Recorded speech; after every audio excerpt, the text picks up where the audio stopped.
UK GDP fell by 0.3% in the last quarter of 2012, worse than most forecasts predicted. It's the biggest contraction since 2008. A short-lived rise in GDP during the Olympics couldn't be maintained, and the Christmas boost never materialised. Retail sales are down. The new year seen a string of retailers go bust, and the snow hasn't helped much either. There are some glimmers of hope. Unemployment was down earlier this week, but that simply isn't enough to reassure the markets or the public.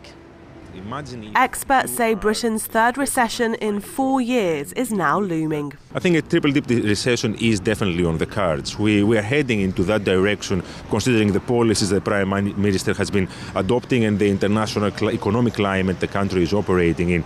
So it is not absolutely certain, but it's very, very likely unless something changes. The latest figures have sent even more alarm bells ringing over the government's economic policy.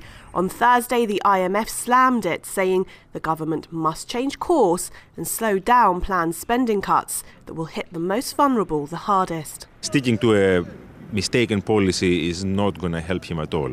I think the important thing right now is to reconsider some choices made, look around the world, and in cooperation with other European leaders who are following similar austerity measures, decide that it's time to promote investment a little bit. I think the markets shouldn't be the only source of advice for a prime minister. He should be looking at the figures and deciding accordingly.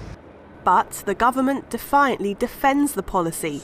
In a statement about the latest figures, the Treasury said, "It confirms what we already knew, that Britain, like many European countries, still faces a very difficult economic situation.